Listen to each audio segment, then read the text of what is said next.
रहीम बेटा 11th class का आज का हमारा चैप्टर 8 का लास्ट लेक्चर है and that is about the economic losses due to fungi, यानी फंजाई की वजह से क्या क्या प्रॉब्लम्स होते हैं, क्या क्या नुकसान। हमने पहले पिछले लेक्चर में पढ़ा कि economic gains due to fungi, fungi की वजह से क्या क्या फ़ायदे होते हैं। ये दोनों चीज़ें फंजाई की सिग्निफिकेंस या फंजाई की इम्पोर्टेंस के अंदर आती हैं। तो अगर हम बात करें जो फंजाई हैं बहुत बड़े पैमाने पे प्लांट्स और एनिमल्स के अंदर डिजीज़ फैलाते हैं। तो बहुत सारे जो फंजाई हैं, फॉर एग्जांपल अगर हम प्लांट्स की बात करें तो आप यकीन माने कि बहुत दफ़ा पूरी की पूरी फसल जो है वो फंजाई की वजह से जो है ना वो ख़राब हो जाती है। फंजाई या फंजाई लाइक प्रोटिस्टा की वजह से भी ख़राब हो सकती है। हमने पहले बात की हुई है कि पोटैटो फमीन जो आयरलैंड में आए थे, that was due to a fungus, I think that was Phytophthora infestans. तो उन चीज़ों की वजह से ये बहुत ज़्यादा नुकसानात होते हैं, फंगस लग जाती है फूड को। अभी हम उसके बारे में डिस्कशन भी करते हैं। तो उनमें तो हम कुछ प्लांट डिजीज़ के बारे में बात करेंगे कि कौन कौन सी plant diseases are caused by the fungi. तो जिनमें अगर हम बात करें सबसे पहले तो आप अच्छी तरह जानते हैं दैट इज़ रस्ट, ये और दूसरे नंबर पे होती हैं स्मट। रस्ट बेसिकली मैंने आपको उस दिन भी बताया था कि ये कुछ फंजाई हैं पक्सीनिया स्पीशीज़ की जो कि ख़राब करती हैं मकई को और मुख्तलिफ़ चीज़ों को। और जो स्मट है वो कोयले की तरह ब्लैक होती है, बिल्कुल ब्लैक पाउडर, वो वीट को और इन चीज़ों को ख़राब करता है। वो अस्टिलागो स्पीशीज़ की वजह से होती है। तो ये मुख्तलिफ़ जो प्रॉब्लम्स हैं फंजाई के। इसके अलावा अगर आप गौर करें तो fungi powdery mildews these are another problem, ये ग्रेव्स में होता है, ठीक है। और अगर हम बात करें इसके अलावा जी ergot problem, ergot basically ergotism ये एक डिजीज़ भी है इंसानों में भी। अभी हम बात करें ये गंदम और राई की बीमारी है, या जो फ्लोर होता है बाजरा जो होता है उसमें और गंदम में और जौ में, ये बड़ी इंपॉर्टेंट बीमारी है। उसके आटा कंटेमिनेट होता है और इवन अगर इंसान उस आटे को खा जाए तो उसके स्पोर्स और उसके कुछ टॉक्सिन्स भी साथ होते हैं, जिसकी वजह से इंसान को साइकोलॉजिकल या उसका दिमाग ख़राब हो जाता है, बेसिकली उसका नर्वस सिस्टम ब्रेक डाउन और उसके आते हैं। अभी हम उसके बारे में डिस्कस भी करेंगे। तो एरगोट इन्फेक्शन या एरगोट पॉइजनिंग भी एक, इसको हम आम जुबान में कहते हैं। कई दफ़ा एनिमल्स खाते हैं तो उनको भी ये मसाइल आता है। उसके बाद अगर आप बात करें तो red rot of sugarcane, potato wilt, अगर आप गौर करें तो कभी आपने देखा होगा कि जो गन्ना है अगर आप कभी खाते हैं, ख़ास तौर पे याद रखिएगा, ये जो बाहर खड़े होते हैं ना, ये रॉ बनाने वाले, ये जो गन्ना मतलब है ये इसको इस्तेमाल करते हैं उसमें बट वी से जूस निकाल के देते हैं। तो ये यूज़ नहीं करना चाहिए, और क्योंकि इसमें कई दफ़ा गन्ने में बहुत फंगस लगती है। रेड रॉस में मैंने कितनी बार देखी है। अगर आप कभी गन्ना बाज़ार से ख़रीद के खुद खाएं तो आप देखेंगे कि उसमें कई जगहों पे फंगस लगी होती है, रेड रॉट।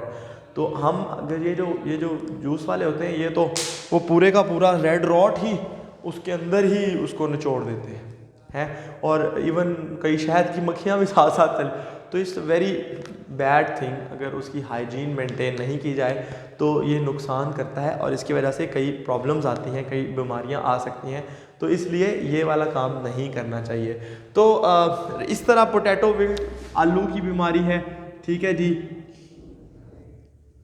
फिर इसी तरह ब्राउन रॉट होती हैं, सेब के ऊपर भी लगती है, ठीक है। उसके अलावा हम पोटैटो स्कैब होते हैं, वो भी होती हैं। ब्राउन रॉट ऑफ एप्रीकॉट और पीचीज़, एप्रीकॉट्स खुबानी और पीचीज़, इनको वो ब्राउन हो जाते हैं, इनको एक जगह से वो सड़ना शुरू कर देते हैं। इसी तरह अगर हम बात करें पोटैटो एंड एप्पल स्कैब, ये वो सारी बीमारियां हैं जो पौधों को डैमेज करती हैं। और इवन कई इसके अलावा भी शायद कोई डिजीज़ है। तो we see that these are the disease which can be, यानी ये प्लांट डिजीज़ हैं। इस अगर आप गौर करें तो बहुत सारी फंजाई ऐसी हैं जो लकड़ी को डायरेक्टली डैमेज करती हैं। क्यों पता है क्यों? क्योंकि fungi can produce certain enzymes which fungi can digest cellulose, lignin.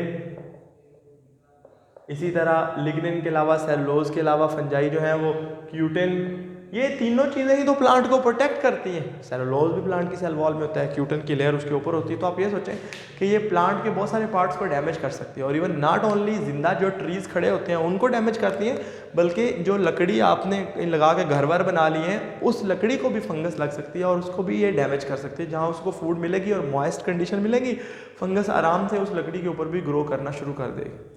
इसलिए लकड़ी के ऊपर पेंट करना ज़रूरी होता है, क्योंकि वो काफ़ी हद तक फंगस को रोक सकता है। ठीक है। और ख़ास आजकल तो ऐसे पेंट होते भी हैं जो एंटी फंगल होते हैं बाकायदा। तो ये आपको लग गया पता कि these can be the disease which are caused by the fungi in the plant. और plants are our food and plants के हमें और बड़े फ़ायदे हैं, जिनकी वजह से ये फसलों को, फलों को, दुनिया का ईयरली 10 से 15% फ्रूट हर साल सिर्फ फंजाई की वजह से तबाह हो जाता है। एक एरिया है, उसके अंदर अगर स्मट आ गई है, वो पूरे की पूरी फसलें खड़ी, क्योंकि वो अगले साल जो बीज लगेंगे वो बहुत सारी फसल उन लोगों की तबाह हो जाएगी, जिसकी वजह से फूड की शॉर्टेज आ जाती है। आलू को एक दफ़ा इस तरह, तो सारे की सारी फसल को अगर फंगस लगी हो आलू को, तो ऐसे दुनिया में मुख्तलिफ और जो है ना वो सिविलाइजेशन हैं फूड के हिसाब से। कुछ लोग ज़्यादातर गंदम खाते, जिस तरह हम लोग हैं। कुछ लोग जो हैं वो मकई बेस्ड हैं, कॉर्न बेस्ड सिविलाइजेशन हैं। इसी तरह आलू पोटैटो बेस्ड सिविलाइजेशन, फिर चावल राइस बेस्ड सिविलाइजेशन है। तो ज़्यादा उनमें वो वाली फूड खाई जाती है। तो अगर वही फूड ख़राब होनी शुरू हो जाए या उसको कोई फंगस या कोई ऐसी डिजीज़ लग जाए, तो फिर आप समझ सकते हैं कि उसकी वजह से कितनी ज़्यादा फूड सिक्योरिटी के इश्यूज़ आते हैं। तो उसके बाद अगर हम बात करें एनिमल डिजीज़ की, तो एनिमल डिजीज़ में बहुत सारी ऐसी बीमारियां हैं जो फंजाई की वजह से होती हैं। ख़ास तौर पे स्किन इन्फेक्शंस, ख़ास तौर पे ओरल इन्फेक्शंस जो यीस्ट वगैरह की वजह से होते हैं। पुअर हाइजीन जिन लोगों ने मेंटेन की होती है, या जिनका इम्यून सिस्टम बहुत डाउन होता है, उनको अक्सर फंगल प्रॉब्लम। इसी तरह फंगल इन्फेक्शन पैरों की उंगलियों के दरमियान भी होती है, जो प्रॉपरली हाइजीन मेंटेन नहीं रखते। तो इंसानों के अंदर जो सबसे पहली बीमारी है दैट इज़ दाद। इसको हम रिंग वर्म कहते हैं पंजाबी ज़ुबान में, इसको दाद कहते हैं उर्दू में भी। तो ये एक बीमारी है जो स्किन इन्फेक्शन होता है, जहाँ पे भी होता है वो है एक रिंग, एक राउंड एक वो बन जाता है हल्का सा, वो हल्का मतलब गोल दायरा। तो वो बढ़ता जाता है, फिर आहिस्ता आहिस्ता वो साइडों की तरफ बढ़ता जाता है। तो दिस इज़ व्हाट वी से कि ये एक फंगस होती है और ये एक बहुत प्रॉब्लमेटिक डिजीज़ है। लाइक एक तो इससे शक्ल सूरत ख़राब होती है, लाइक दूसरे नंबर पे ये है कि ये इन्फेक्शन मज़ीद बढ़ के बाकी टिश्यूज़ को इन्वॉल्व कर सकता है। तो ये हो गई एक डिजीज़। इसके अलावा अगर आप बात करें तो कैंडिडियासिस, कैंडिडा एल्बिकेन, ये बेसिकली एक यीस्ट है जो कि क्या काम, कैंडिडा एल्बिकन भी कहते हैं। ये डिजीज़ काज करता है, जिसको कहते हैं कैंडिडियासिस या फिर कैंडिडियोसिस, आपकी मर्जी है। तो इसमें क्या होता है कि छाले पड़ जाते हैं मुंह के अंदर, अल्सरेटिव लीजन्स, अल्सर से बन जाते हैं, डीप ज़ख़म प्लस छाले प्लस डीप ज़ख़म, इस तरह से एक ज़ख़म जो ऐसे ऊपर की तरफ छाले की तरह, उसे वो तो ब्लिस्टर होता है। इसी तरह एक थ्रशिस होते हैं, लाइक अल्सरेटिव लीजन्स जो होते हैं, अल्सर वो डीप होता है, गहरा होता है। तो इसको हम कहते हैं the thrushes in oral cavity and vagina. तो यानी फीमेल रिप्रोडक्टिव स्ट्रक्चर्स, तो उनके अंदर ये डिजीज़ यानी इस तरह से भी है। इसके अलावा बेटा अगर हम तीसरी डिजीज़ की बात करें तो हिस्टोप्लाज्मोसिस, ये सांस की बीमारी है। ये आम तौर पे उन बंदों में होती है जिन्होंने परिंदे वगैरह रखे हों या पोल्ट्री फार्म्स वगैरह पे काम करते हो, वहाँ जो परिंदों की बीटियाँ होती हैं उसमें इसके स्पोर्स होते हैं, और वो जो स्पोर्स हैं वो बंदा जब उसमें हवा में उड़ते हैं, बंदा इनहेल करता है, उसके सांस के इश्यूज आते हैं। लेकिन इसकी वजह से बड़ा नुकसान होता है। इसके अलावा एस्परजिलोसिस, एस्परजिलस फ्यूमिगेटस जो है, ये एक बीमारी, ये एक डिजीज़, ये एक फंगस है जो कि एस्परजिलोसिस काज करती है। ठीक है, ये हिस्टोप्लाज्मा है, ये हिस्टोप्लाज्मोसिस काज करती है। ये एस्परजिलस है, ये एस्परजिलोसिस काज करती है। ये जो डिजीज़ है इसमें भी सांस का इशू आता है, लेकिन ये आमतौर पे उन बंदों में होती है जिनका इम्यून सिस्टम कॉम्प्रोमाइज़ होता है, बड़े वीक होते हैं, उनका डिफेंस इतना मजबूत नहीं होता, इसकी वजह से इवन उनकी डेथ भी हो सकती है। इसके अलावा अगर आप बात करें तो फिफ्थ कौन सी डिजीज़ हम बात, अच्छा टॉक्सिन्स, ये बड़ी इंपॉर्टेंट बात होती है।